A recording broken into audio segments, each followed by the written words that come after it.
सर्वांना स्वागत करते माझ्या यूट्यूब चॅनलमध्ये आणि सुरुवात करते माझ्या व्हिडिओला। तर आम्ही आहोत आता पुसदला, कपडे आयराचे कपडे राहिले होते घ्यायचे, तर तेच कपडे घ्यायला आलो होतो।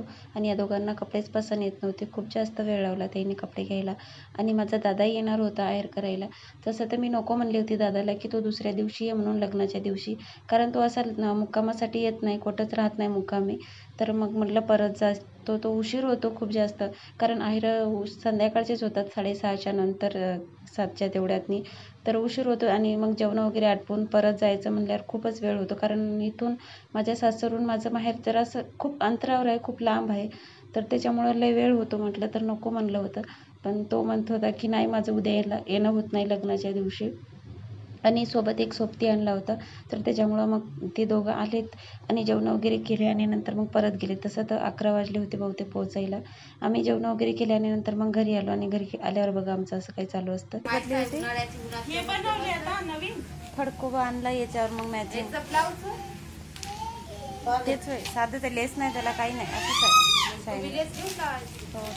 व्हाईट व्हाईट पदर द्या हातावर, पदर ते उडसाच घेतला आहे ना असं।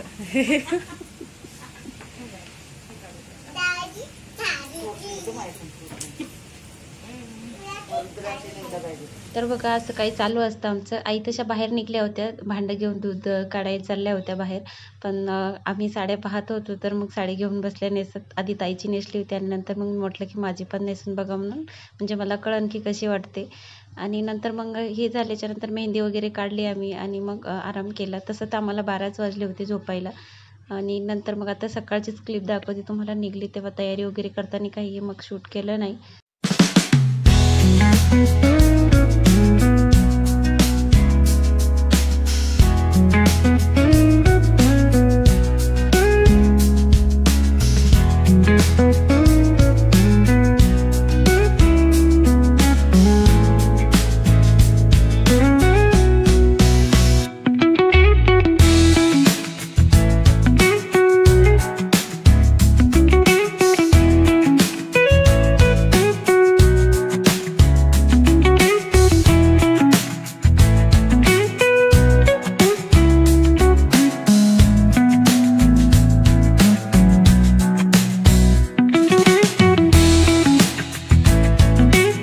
काही पाहुणे मग हळदीच्या दिवशी आले नव्हते, तर मग ते लग्नाच्या दिवशी आले होते। ज्यांना लग्नस्थळ जवळ पडलं ते तिकडं चालले मग लग्नावरती, आणि मग राहिलेले आयर वगैरे काही तिकडं झाले। तर हे पनूच्या छोट्या आईचे आई बाबा आहेत, आई बाबाला जे आयर करत आहेत ते, आणि माझे पण भाऊजी आणि बाई आले होते। तर आता बघा आम्ही इथं आयराला बसत आहोत।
आयर वगैरे झाल्याच्या नंतर मग काही दुसरं काही शूट वगैरे केलं नाही, कारण पनूजवळ मोबाईल पण होता, आणि घरचं लग्न असल्यामुळे थोडे काही कामही असतात।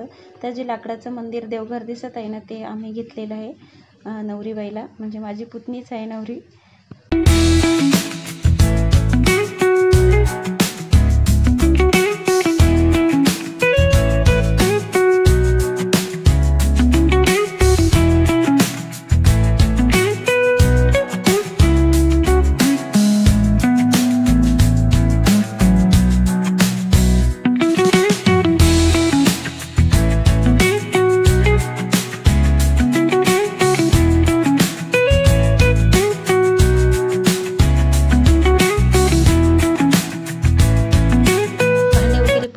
इकडं कन्यादान करायला आलो. मी तर पहिली वेळेस कन्यादान केलं, याच्या आधी कधी केलं नव्हतं.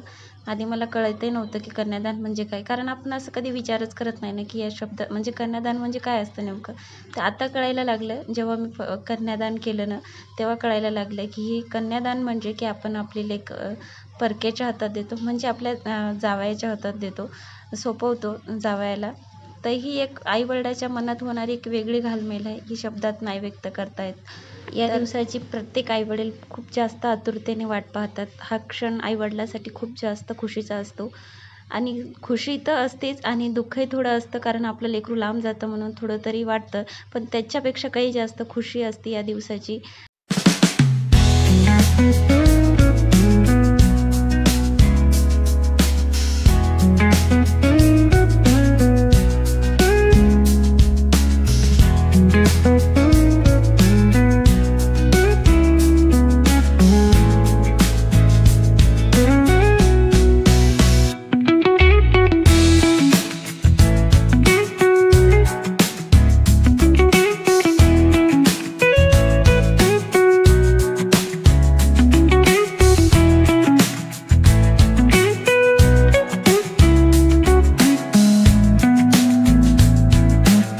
आमच्याकडे नाही तर लग्नामध्ये प्रत्येक मुलगी आपल्या भावासाठी लग्नात 5 भांडे काढत असते.